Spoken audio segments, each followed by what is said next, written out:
Hi everyone, and welcome back to Surviving Stories.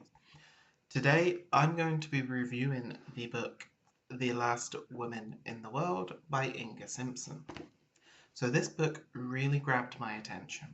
Right from the cover, with its bold imagery and its intriguing blurb on the back, it instantly made me want to dive in. I'm a huge fan of the post-apocalyptic book genre, and the title alone had me curious.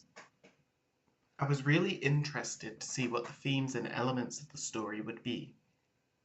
So going into it, I initially expected it to be about a strong female heroine fighting against the odds in a harsh, broken world. But I found out it's not quite what the book is about. So even though it wasn't what I expected, it still fits into the post-apocalyptic genre really well. There's an air of mystery and engagement throughout, especially as you try to figure out exactly what has actually happened to the world. It's a quieter, more introspective take on the genre, but it keeps you hooked in its own unique way. So I hope by the end of this review, you'll be as intrigued as I am about The Last Woman in the World, and maybe you'll be inspired enough to go and pick it up and read it for yourself. So, The Last Woman in the World follows Rachel, a glassmaker living in a post-apocalyptic Australia, but she doesn't know that the world has come to an end. Rachel has withdrawn from society. She's chosen to isolate herself after she was mocked and assaulted in a world, so she no longer feels safe or comfortable in it. She's created her own space, full of rigid routines that she follows, and they help her survive both physically and emotionally.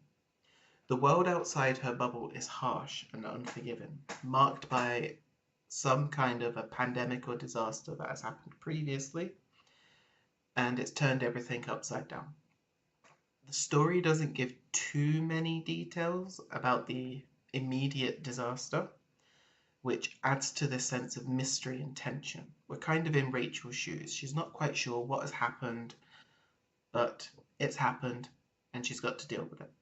So Rachel's life takes a sharp turn when another survivor shows up at her doorstep, and this challenges her sense of safety and routine that she's clung to for her survival.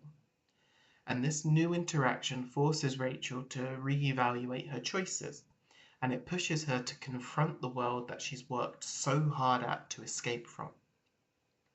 So the book explores several powerful themes like isolation and survival and mental health, and it's very introspective and character driven from Rachel's point of view, which makes it stand out in the post-apocalyptic genre. So instead of focusing on action-packed survival, it really delves into how we cope emotionally and mentally when everything around us is crumbling. The pacing is more on the slow side, which suits the reflective nature of the book. It takes time to build up the atmosphere and the internal struggles of the characters and the mystery of what's happened to the world. It's definitely more of a slow burn, but that allows the reader to really sink into Rachel's mind and the desolate landscape and its inhabitants. From a dyslexic reader's perspective, I found The Last Woman in the World to be fairly easy to read.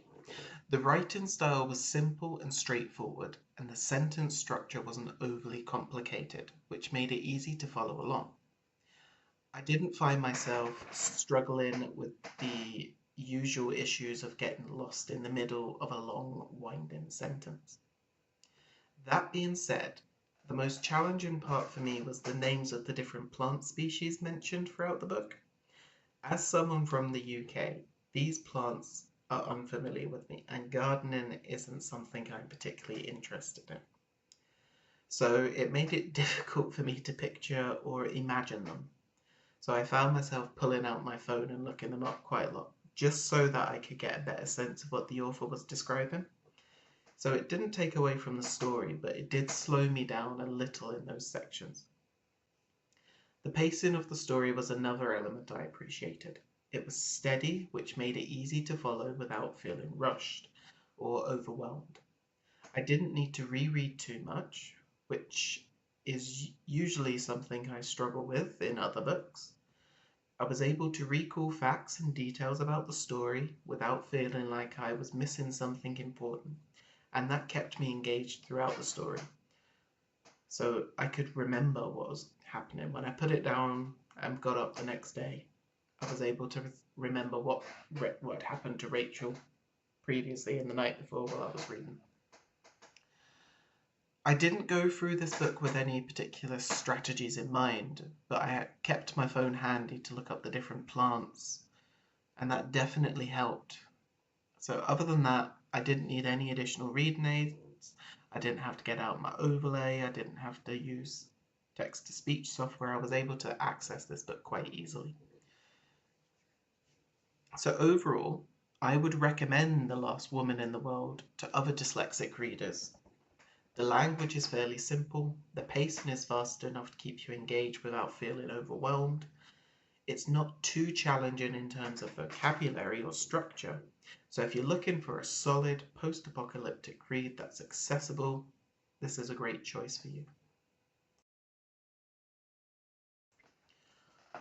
One of the major themes in The Last Woman in the World is isolation.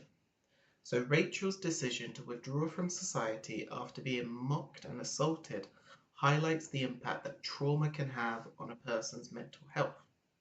Throughout the book, Rachel has created a routine, a safe world of her own making, where she doesn't have to face the chaos and dangers outside.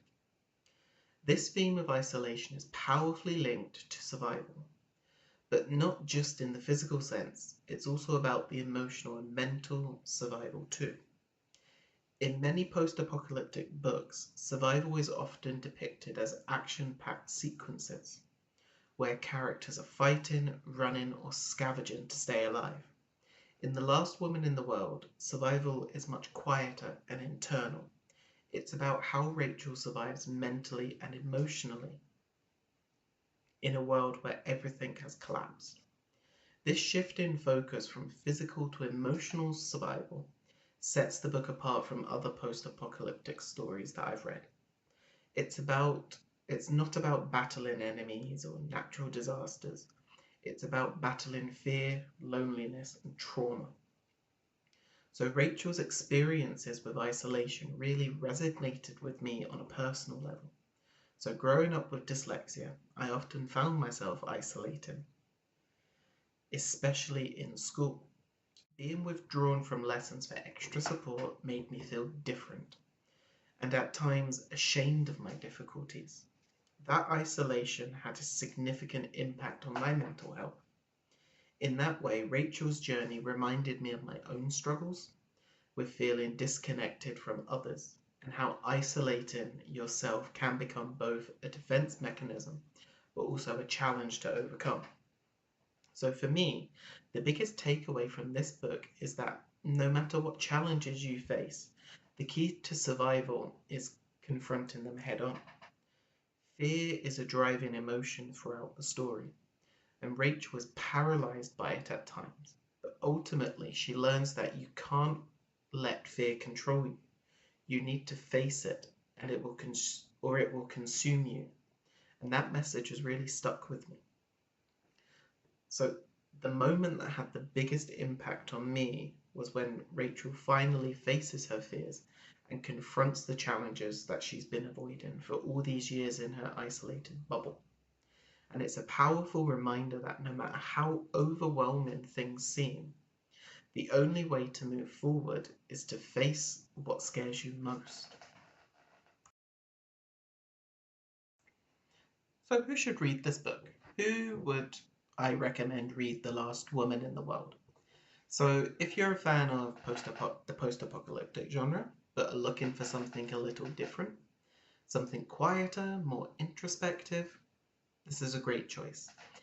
It's not your typical action-packed survival of the fittest story. Instead, it's a deep dive into emotional and mental survival, focusing on how we cope with trauma and fear when the world around us collapses.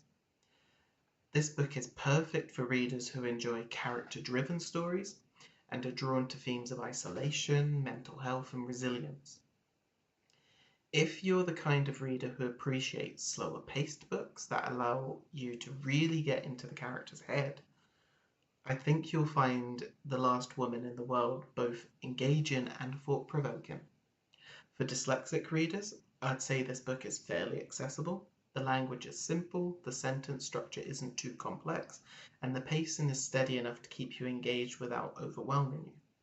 While there are some unfamiliar terms, like plant names that I've mentioned earlier, it's definitely manageable. I didn't find myself needing to reread too much, and it held my attention throughout. However, if you're someone who prefers fast-paced, plot-driven stories, this might not be the book for you. It's more about the internal struggles of the characters than the external threats of the world. So keep that in mind if you're going to pick it up. So overall, The Last Woman in the World is beautifully written and introspective take on the post-apocalyptic genre. It's a book about It's not a book about big action scenes or epic battles for survival. Instead, it's a quiet, emotional story about one woman's struggle with isolation, fear, and ultimately resilience.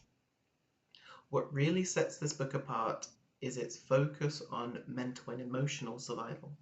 Rachel's journey is both personal and relatable, especially for anyone who's ever felt disconnected from the world around them. It's a slower, more reflective read, but one that stays with you long after you've finished it. For dyslexic readers, I'd recommend giving this book a try. It's accessible in terms of language and pacing, and while some parts might require a little extra focus, the overall flow of the story makes it a manageable and rewarding read. I gave this book a solid 4 out of 5 on Goodreads. It's emotional, thought-provoking, and offers a unique perspective on survival. If you're looking for a post-apocalyptic story that's more about the human condition than the apocalypse itself, this is definitely worth picking up. Thank you so much for watching. If you've read the book or are planning to, let me know your thoughts in the comments below. And if you've enjoyed this review, don't forget to subscribe for more book reviews and dyslexia-friendly content. I'll see you in the next one. Bye.